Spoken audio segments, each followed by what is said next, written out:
Chapter 9.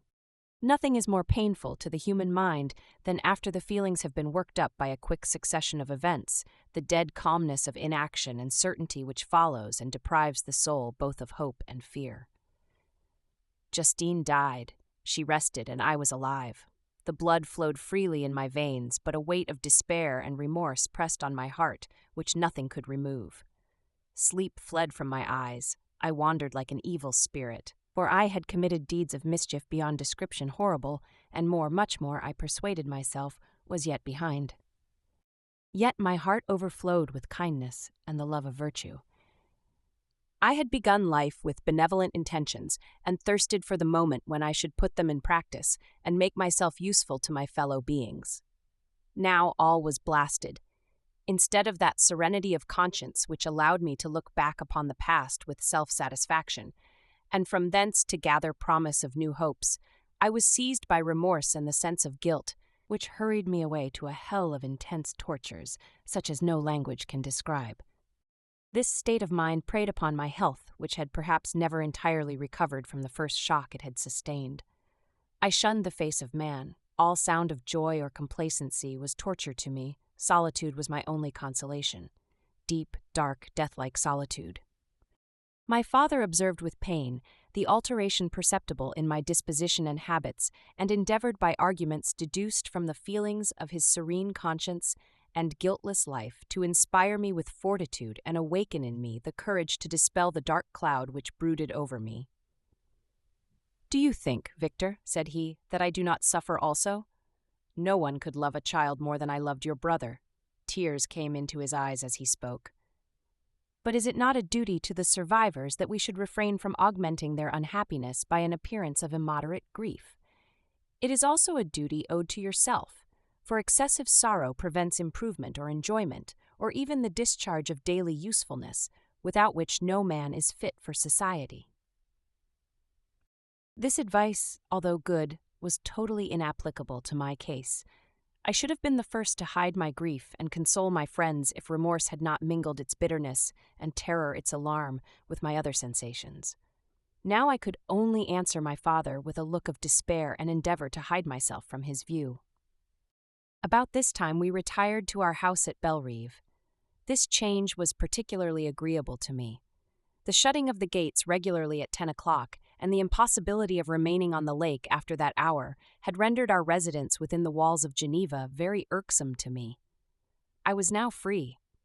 Often, after the rest of the family had retired for the night, I took the boat and passed many hours upon the water. Sometimes, with my sails set, I was carried by the wind, and sometimes, after rowing into the middle of the lake, I left the boat to pursue its own course and gave way to my own miserable reflections. I was often tempted, when all was at peace around me, and I the only unquiet thing that wandered restless in a scene so beautiful and heavenly, if I except some bat or the frogs, whose harsh and interrupted croaking was heard only when I approached the shore. Often, I say, I was tempted to plunge into the silent lake, that the waters might close over me and my calamities forever. But I was restrained when I thought of the heroic and suffering Elizabeth, whom I tenderly loved, and whose existence was bound up in mine. I thought also of my father and surviving brother. Should I, by my base desertion, leave them exposed and unprotected to the malice of the fiend whom I had let loose among them? At these moments I wept bitterly, and wished that peace would revisit my mind, only that I might afford them consolation and happiness. But that could not be. Remorse extinguished every hope. I had been the author of unalterable evils, and I lived in daily fear lest the monster whom I had created should perpetrate some new wickedness. I had an obscure feeling that all was not over, and that he would still commit some signal crime, which by its enormity should almost efface the recollection of the past. There was always scope for fear, so long as anything I loved remained behind. My abhorrence of this fiend cannot be conceived. When I thought of him, I gnashed my teeth, my eyes became inflamed, and I ardently wished to extinguish that life which I had so thoughtlessly bestowed. When I reflected on his crimes and malice, my hatred and revenge burst all bounds of moderation. I would have made a pilgrimage to the highest peak of the Andes, could I, when there, have precipitated him to their base. I wished to see him again, that I might wreak the utmost extent of abhorrence on his head, and avenge the deaths of William and Justine. Our house was the house of mourning. My father's health was deeply shaken by the horror of the recent events.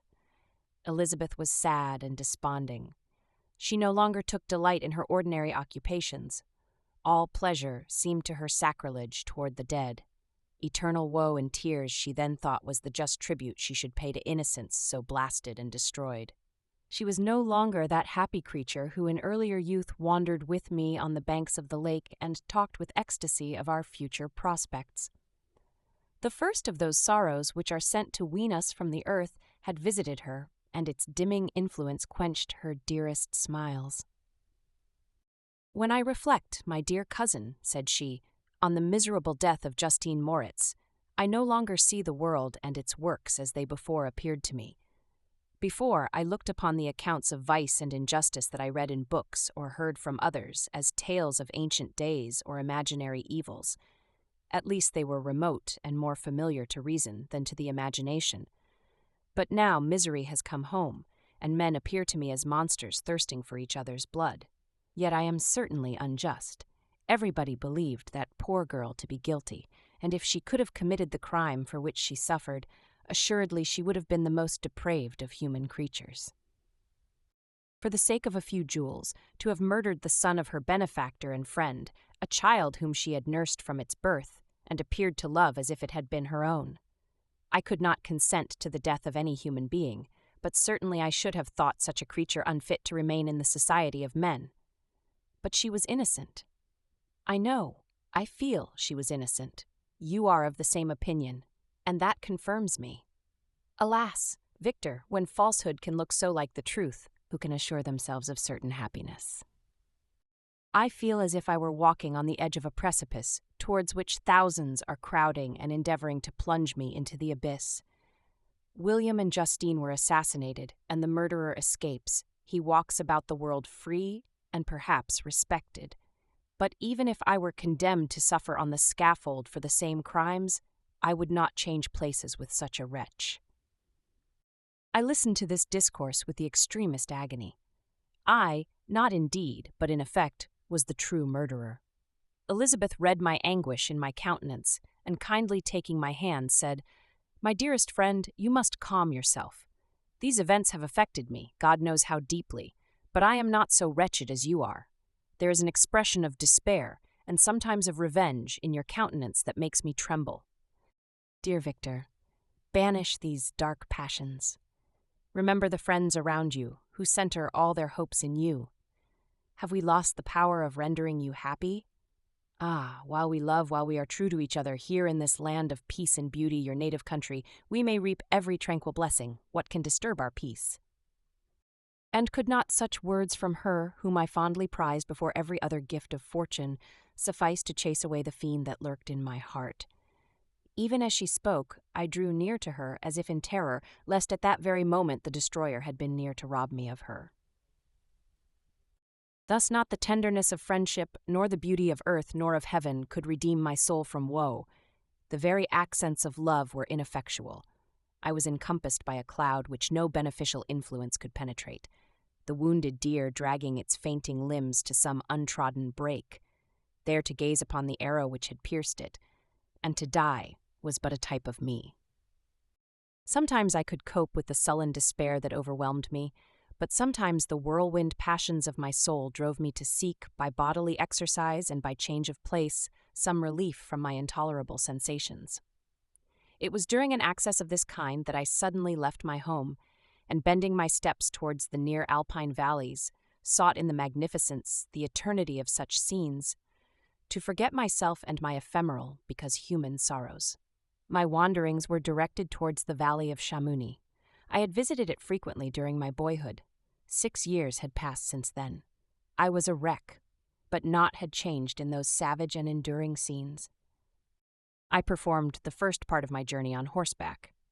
I afterwards hired a mule, as the more sure-footed and least liable to receive injury on these rugged roads. The weather was fine. It was about the middle of the month of August, nearly 2 months after the death of Justine, that miserable epoch from which I dated all my woe. The weight upon my spirit was sensibly lightened as I plunged yet deeper in the ravine of Arve. The immense mountains and precipices that overhung me on every side, the sound of the river raging among the rocks, and the dashing of the waterfalls around, spoke of a power mighty as omnipotence, and I ceased to fear or to bend before any being less almighty than that which had created and ruled the elements, here displayed in their most terrific guise. Still, as I ascended higher, the valley assumed a more magnificent and astonishing character. Ruined castles hanging on the precipices of piny mountains, the impetuous Arve, and cottages every here and there peeping forth from among the trees, formed a scene of singular beauty. But it was augmented and rendered sublime by the mighty Alps, whose white and shining pyramids and domes towered above all, as belonging to another earth, the habitations of another race of beings.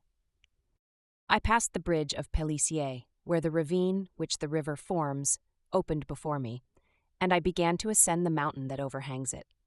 Soon after, I entered the valley of Chamouni. This valley is more wonderful and sublime, but not so beautiful and picturesque as that of Servox, through which I had just passed. The high and snowy mountains were its immediate boundaries, but I saw no more ruined castles and fertile fields. Immense glaciers approached the road. I heard the rumbling thunder of the falling avalanche and marked the smoke of its passage. Mont Blanc, the supreme and magnificent Mont Blanc, raised itself from the surrounding aiguilles, and its tremendous dome overlooked the valley. A tingling, long-lost sense of pleasure often came across me during this journey.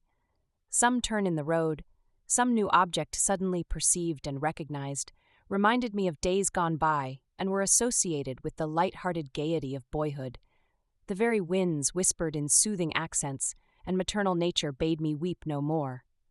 Then again, the kindly influence ceased to act. I found myself fettered again to grief and indulging in all the misery of reflection. Then I spurred on my animal, striving so to forget the world, my fears, and more than all, myself. Or, in a more desperate fashion, I alighted and threw myself on the grass, weighed down by horror and despair. At length I arrived at the village of Chamouni. Exhaustion succeeded to the extreme fatigue, both of body and of mind, which I had endured. For a short space of time, I remained at the window watching the pallid lightnings that played above Mont Blanc and listening to the rushing of the Arve, which pursued its noisy way beneath. The same lulling sounds acted as a lullaby to my too keen sensations. When I placed my head upon my pillow, sleep crept over me. I felt it as it came and blessed the giver of oblivion.